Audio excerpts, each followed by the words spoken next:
Salam tani selalu berinovasi.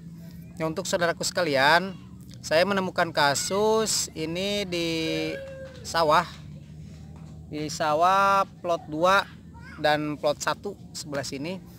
Nah, jika menemukan kasus apabila diberikan pupuk kandang bahwa di lahannya itu menjadi berminyak.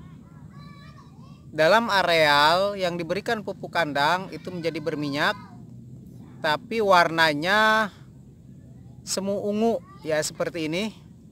Seperti ini. Saya sudah cek dalam waktu beberapa hari. Kebetulan ini tanduran baru seminggu dan alhasil tidak masalah.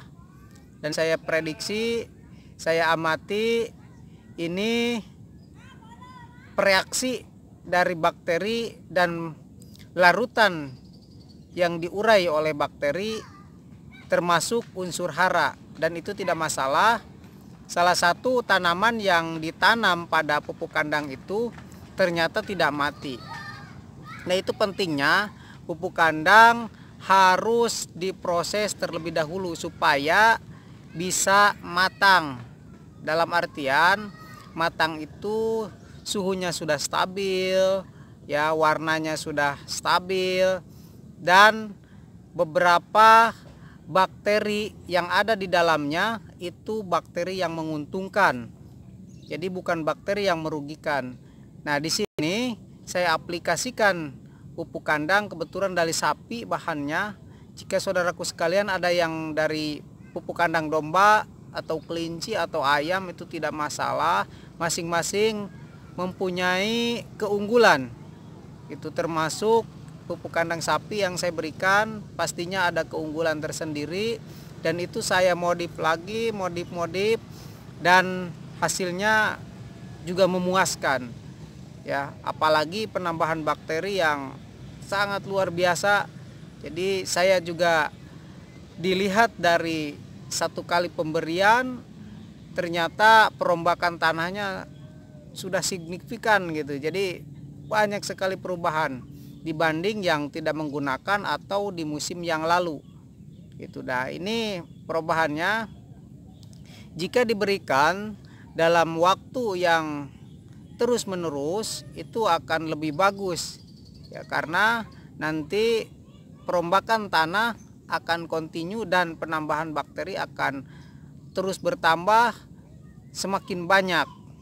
Nah, ini untuk saudaraku sekalian yang punya pupuk kandang yang ditabur ke lahannya sehingga menimbulkan warna yang berminyak. Lihat dulu berminyaknya seperti apa. Jika seperti yang di lahan ini, kelihatan gak nih kira-kira? Ini yang di sana tuh, ya, kelihatan gak? Nah, itu tidak masalah. Ini berminyaknya, warnanya mengkilat ya, mengkilat seperti abu-abu. Kalau dilihat ini saya rasa tidak masalah. Dan 1 hari setelah nandur saya lihat, saya amati terus tiap hari, ternyata tidak masalah, bahkan perkembangannya bagus. Oke, itu berarti dia perkembangan akarnya bagus di bawah. Nah, saya lihat dari daun tidak ada yang toksik di sini. Ini kelihatan gak nih? Nah, ini nih. Ini dari daun tidak ada yang toksik. Itu kering dari awal memang. Nah, yang lain juga yang tidak ada pupuk kandangnya kering. Nah, ini tidak toksik, kelihatan. Ya. Dan saya rasa jika dalam waktu yang cukup lama itu akan lebih bagus karena dia lebih subur, lebih gembur, dan lebih banyak mengandung unsur hara pastinya. Terus juga di samping itu banyak bakteri yang merombak unsur hara yang tidak tersedia menjadi tersedia di sana. Misalkan nitrogen atau fosfor dalam bentuk yang tidak tersedia, yang tidak bisa dimanfaatkan oleh tanaman dari musim yang lalu, misalkan diberikan Ponska atau SP36, itu tidak bisa larut, tidak bisa, yang sebagian loss ke bawah itu akan dimanfaatkan lagi oleh bakteri, naik dan diserap oleh tanaman. Makanya saya ini tidak menggunakan pupuk tabur kimia sama sekali. Oke, tidak masalah, nanti tinggal lihat hasilnya bagaimana gitu kan. Ini dalam 1 minggu saja sudah bagus nih perkembangannya. Yang ini kurang dari 1 minggu ya, yang sebelah sana 1 minggu, yang ini baru 3 hari sudah bagus, yang di sana sudah 1 minggu. Nah ini saya rasa perkembangannya sudah bagus. Ini 3 hari sudah seperti ini, dan banyak pupuk kandang yang menclok-menclok tidak rata. Dan kemarin setelah dibajak terakhir itu diberikan pupuk kandang agak telat. Mungkin ini rekan-rekan yang memberikannya tidak tahu juga, diberikan aja dan tidak diratakan seperti yang lain.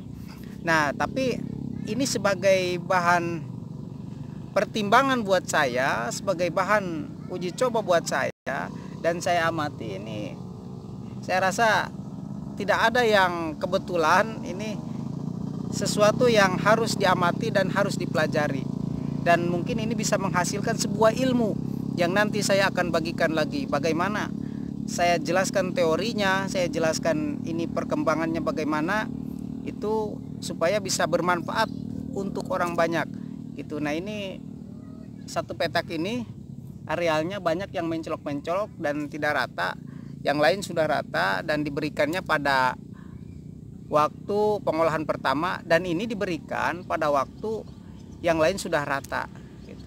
Oke, tidak masalah, nanti saya akan amati titik-titik yang ada pupuk kandangnya itu bagaimana, dan saya nanti akan sampaikan bagaimana perkembangannya dan bagaimana proses ini berjalan gitu kan.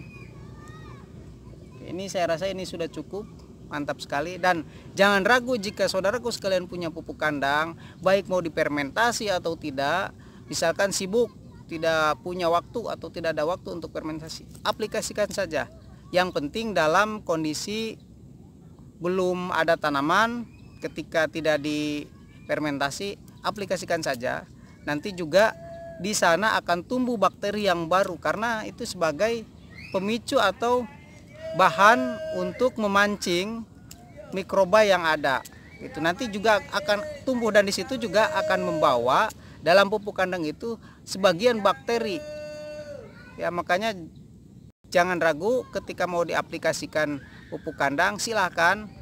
Itu mau yang basah atau yang kering itu tidak masalah, apalagi yang waktunya cukup lama dan itu tidak terkena hujan. Apalagi kalau misalkan sudah matang, tidak terkena hujan, aplikasikan saja, itu sudah bagus.